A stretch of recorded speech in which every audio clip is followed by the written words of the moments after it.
Bir zamanlar 3 oğlu olan bir değirmenci varmış. Değirmenci ölünce büyük oğluna değirmen, ortanca oğluna eşek, küçük oğluna da kedi miras kalmış.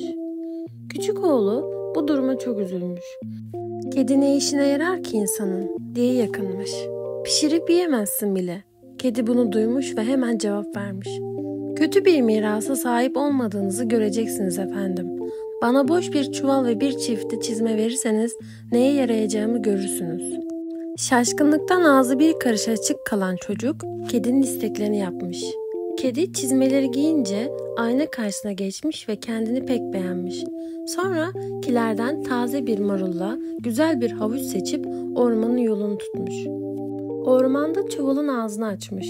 Marullu havucu çuvalın içine yerleştirip bir ağacın arkasına saklanmış. Çok geçmeden taze sebzelerin kokusunu alan küçük bir tavşan çuvalın yanına gelmiş. Zıplayıp içine atlamış. Kedi saklandığı yerden çıkıp çuvalın ağzını sıkı sıkı bağlamış. Ancak çizmeli kedi tavşanı efendisine götürmek yerine doğruca saraya gidip kralla görüşmek istediğini söylemiş. Kralın huzuruna çıktığında yere eğilerek "Yüce Efendimiz, size efendim Marki'den bir hediye getirdim" demiş. Bu hediye kralın çok hoşuna gitmiş.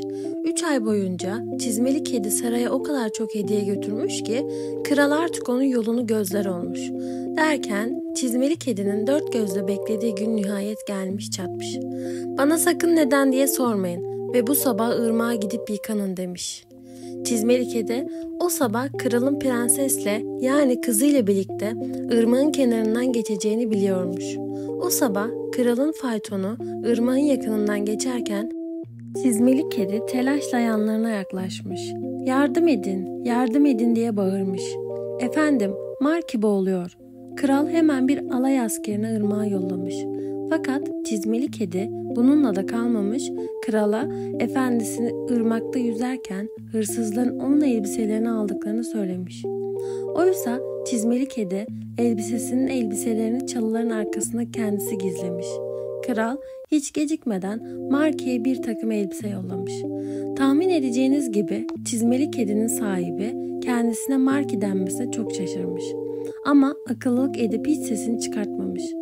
Marki güzelce giydirildikten sonra kral onu gideceği yere götürmüş ve faytonuna davet etmiş ve kızıyla tanıştırmış. Prenses 2 dirhem bir çekirdek giyilmiş olan Marki'ye bir bakışta aşık olmuş. O sırada çizmeli kedi koşu koşu oradan uzaklaşmış. Çok geçmeden büyük bir tarlada ot biçen insanlara rastlamış. "Beni dinleyin" diye bağırmış. "Kral bu yöne doğru geliyor. Size bu tarlaların kime ait olduğunu sorarsa ona efendim Marki'ye ait olduğunu söyleyeceksiniz. Yoksa sizi dilim dilim doğratırım." Sonra çizmeli kedi bir süre daha koşmuş ve büyük bir tarlada buğday biçen adamlara rastlamış. Aynı şeyi onlara da söylemiş. Sonra tekrar koşmuş ve her rast geldiği insana aynı şeyleri tekrarlamış. Derken devin şatosuna varmış. Kralın faytonu çizmeli kedinin geçtiği yerlerden geçerken kral her rast geldiği insana "Bu tarlalar kime ait?" diye soruyormuş. Her defasında da aynı cevap alıyormuş. Kral Marki'nin bu kadar çok toprağa sahip olmasına şaşırmış. Çizmeli kedinin sahibi de öyle. O sırada çizmeli kedi devin şatosundan başka bir işler çevirmekle meşgulmüş. "Dev" demiş çizmeli kedi, devin nefesinin kokusundan iğrendiğini gizlemeye çalışarak. "Senin aynı zamanda müthiş bir sihirbazlık gücünün olduğunu söylüyorlar. Doğru mu?" "Öyle diyorlarsa öyledir" demiş dev. "Örneğin istersen hemen bir aslana dönüşebildiğini söylüyorlar" demiş çizmeli kedi. Bunu söyler söylemez dev hemen kendini bir aslana dönüştürüvermiş. Çizmeli kedi kendini dolabın üzerine zor atmış. Dev tekrar eski haline dönünce dolaptan aşağı inmiş. "Mükemmel" demiş çizmeli kedi. "Ama fare gibi küçük bir şeye dönüşmek senin gibi cüsseli biri için imkansız olmalı."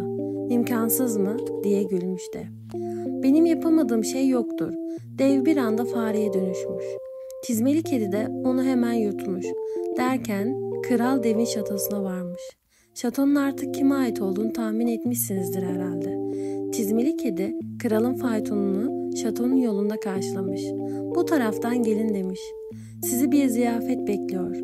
Dev o gün birkaç arkadaşına bir ziyafet vermeyi planladığı için yemeklerle donatılmış büyük bir masa hazır bekliyormuş. O gün sonunda çizmeli kedinin sahibi Marky prensesle nişanlanmış. Bir hafta sonra da evlenmişler. Çizmeli kediye ne mi olmuş? 9 canından 9'unu da sefa içinde sürmüş ve bir daha da fare avlamasına gerek kalmamış.